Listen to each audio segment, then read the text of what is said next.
इतने दिवस मनाते हैं, ये क्यों मनाते हैं? जो हम अपने इतिहास को याद करते हैं। इस पर कई गीतें भी लिखी गई है। स्वतंत्रता के आंदोलन पर को याद करने के लिए कई गीतें लिखी गई, कई सिनेमा आया। उस गीत में से एक सबसे पॉपुलर गीत है, तूफान से लाए हैं। और उन्होंने 17 महीना का जो शासन था उसमें इस चीज को स्थापित करने का काम किया। और उन्होंने कहा था 10 लाख युवाओं को रोजगार देंगे, और 10 लाख युवाओं में 5 लाख युवाओं को जो रोजगार दिए, जो नीतीश कुमार कहा करते थे जो पिताजी जो जेल में बैठे वहां से पैसा ला करके लोगों को दरमाहा देगा, जो घोषणा करता है जो 10 लाख युवाओं को रोजगार देंगे, उसी नीतीश कुमार जी से उन्होंने उनको मजबूर करके 5 लाख युवाओं को रोजगार देने का काम किया। और आगे चल करके क्या मोटिव है, क्या सरकार क्या गलत कर रही है, उसको उजागर करें। और हमारे नेता ने 17 महीने में क्या किया, या हमारे नेता ने अभी आगे घोषणाएं क्या की, उसको प्रचारित करें।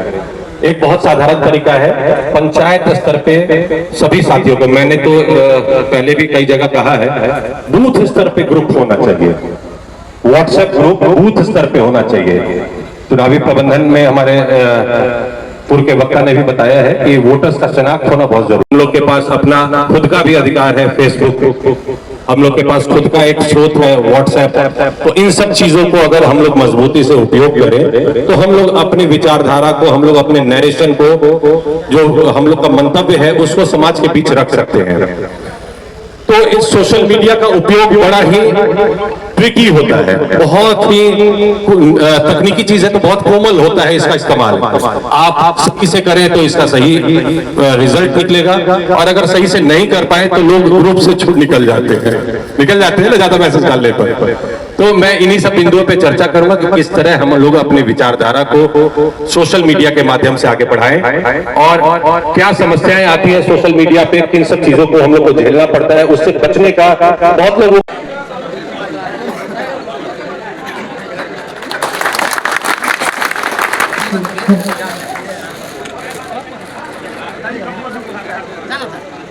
सम्मान के अगले दौर में हम आमंत्रित करना चाहेंगे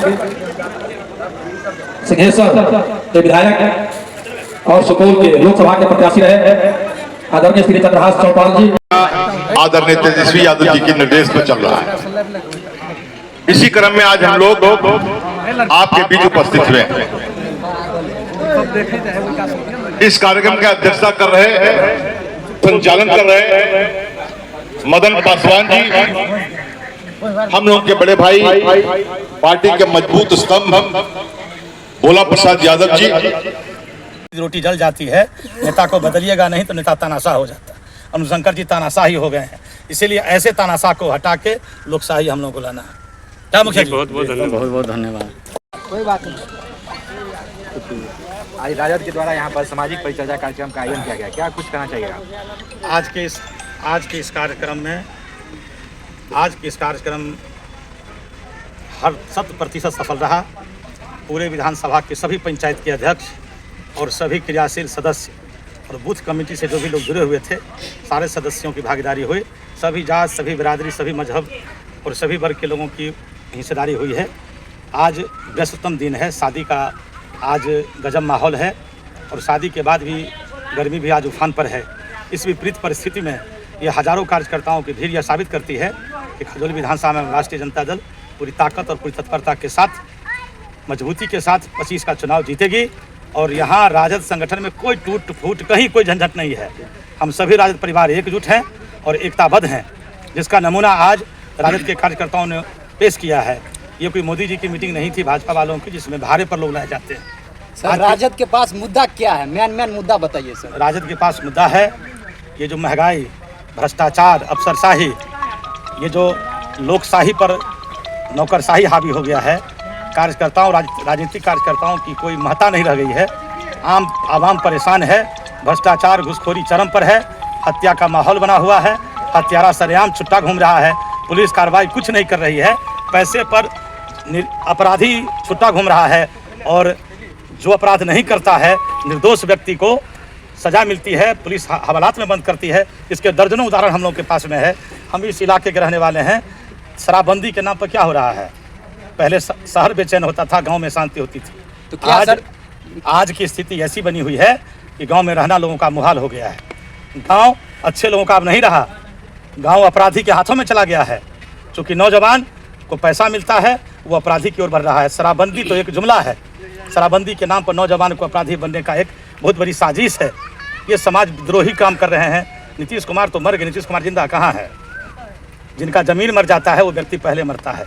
जमीर बिका इंसान, जमीर वाला इंसान जीवन में एक बार मरता है, और जमीर बिका हुआ इंसान दिन में 100 बार मरता है। नीतीश कुमार दिन में 100 बार मरते हैं। पलटी पलटी कोई विचारधारा नहीं, कोई संगठन। माननीय मुख्यमंत्री नीतीश कुमार के मानसिकता सोच पे सर आप क्या कहना चाहते हैं? मानसिक स्थिति उनकी गड़बड़ हो गई है। क्या आप उनके ऊपर भारतीय जनता पार्टी के जो एजेंट लोग हैं, जनता दल कोई पार्टी नहीं रही, जनता दल ही वो भाजपा का बी टीम बन गई है। कोई विचारधारा नहीं। सोशल इंजीनियरिंग के ये या नीतीश कुमार जी ने जो विकास किया सारा पानी में चला गया। नीतीश कुमार जी मानसिक रूप से बीमार पड़ गए हैं, उनको बीमार किया जा रहा है। और जो भी आप देख रहे हैं वो चुनाव तक ही रहेंगे। 25 के बाद उनकी या तो आत्महत्या कर लेंगे या चाहे उनको सुसाइड करवाने के लिए मजबूर कर दिया जाएगा। बहुत बुरे दौर से नीतीश कुमार जी चल रहे हैं। ऐसी उम्मीद नहीं थी नीतीश कुमार जी से कि ऐसे हालात से हमारे नीतीश जी गुजरेंगे, क्योंकि भारतीय जनता पार्टी ने बहुत बड़ी प्लानिंग की है बिहार में। सर बिहार में सबसे यानी कि बड़ा मुद्दा जो होता है शिक्षा और स्वास्थ्य, और शिक्षा और स्वास्थ्य का अभी क्या स्थिति है? शिक्षा का स्थिति यह है कि सरकारी स्कूल में फर्जी हस्ताक्षर छात्रों का बनता है, उसके नाम पर मिड डे की लूट होती है। छात्र कहीं विद्यालय में पढ़ाई होती नहीं है, शिक्षकों को परेशान किया जाता है, न शिक्षक को समय पर वेतन मिलता है। परेशानी में है। और अस्पताल का क्या हालत है सर? अगर सरकारी अस्पताल अगर सही हो तो फिर प्राइवेट नर्सिंग होम गाँव कैसे खुल रहा है? अगर सरकारी स्कूल की पढ़ाई अच्छी होती तो ये प्राइवेट स्कूल कैसे गाँव में चल रहे हैं? तो क्या सर तेजस्वी यादव जी का सरकार जो 2025 में बनेगा तो इस सब पे बात होगा? और इसी पर बात होगी, कि नहीं? सिंचाई पर, दवाई पर, पढ़ाई पर, सुनवाई पर और फिर कार्रवाई पर इसी सरकार बनेगी। तो अब की बार 2025 में तेजस्वी जी को एकदम तेजस्वी जी आएंगे, बढ़ेंगे। कहीं कोई राजद संगठन पूरा हम लोग एकजुट है, कहीं कोई टिकट का कोई झगड़ा नहीं। राष्ट्रीय अध्यक्ष से क्या कहना चाहते हैं? आम जनताओं से हम अपील करते हैं इस अफसरशाही और नौकरशाही डपोर संघ की गरीब विरोधी, किसान विरोधी, नौजवान विरोधी सरकार को उखाड़ फेंकें और लालू प्रसाद के अभियान में साथ होवें और तेजस्वी यादव को बिहार का अगला मुख्यमंत्री बनावें। नौजवानों की सरकार बनेगी और युवाओं का युवा सोच होगा। माँ बहन योजना के तहत माता और बहनों को 2500 रुपये महीने मिलेंगे। सारी कार्रवाई आम जनता के हित में होगी, इसीलिए सरकार को बदलनी है। सर बासोपट्टी में शराब खुलेआम बिक रहा है और अपराध भी बढ़ चुका है, इस विषय को लेकर के आप क्या? कहाँ शराब नहीं बिक रहा है? बासोपट्टी में तो दुकान में मिलता है। चलिए अभी आपको दुकान शराब दिलवा देंगे।